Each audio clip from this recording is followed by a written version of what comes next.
Antipolo Star Resort. So, yun. Napakaganda rito mga tol, no? Lalo na pag sunset.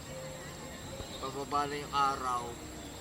Mas mapipil mo yung masarap ng hangin. Lamig ng hangin, grabe. Tapos, nababa na yung araw, wala nang init. So, yung lamig mararamdaman mo na yun, makikita mo yan, oo. Oo, diba? Dito, recommended na pwede nyong puntahan.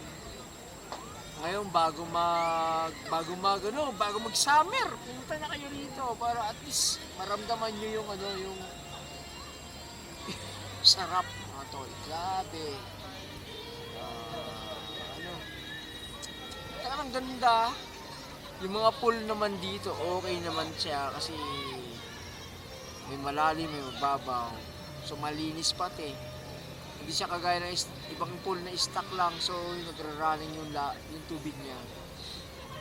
Then sa mga kubo, sa mga cottage, ganda rin ng cottage kasi malinis. Then lahat may ibibigay sa'yo. Walang problema. Then kung gusto niyo mag-inom, mag-iinom, pwede rin. Ganda rito mga tol. Ang lamig pa. Okay. Sa likod ko, ang saya-saya nila mga tol. No? Sana all. Ganda rito, ang ganda ng ambience. Magaan. Maganda yung pakaramdam. Ako medyo nakainom na ako kaya masarap matulog.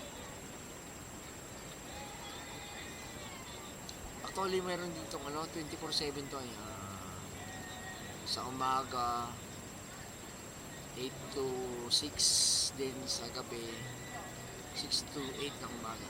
So 220 isang tao, then yung kubo to 5 yata, pero napakarami yun ng mga 25 packs sa isang kubo. So yun, maraming salamat.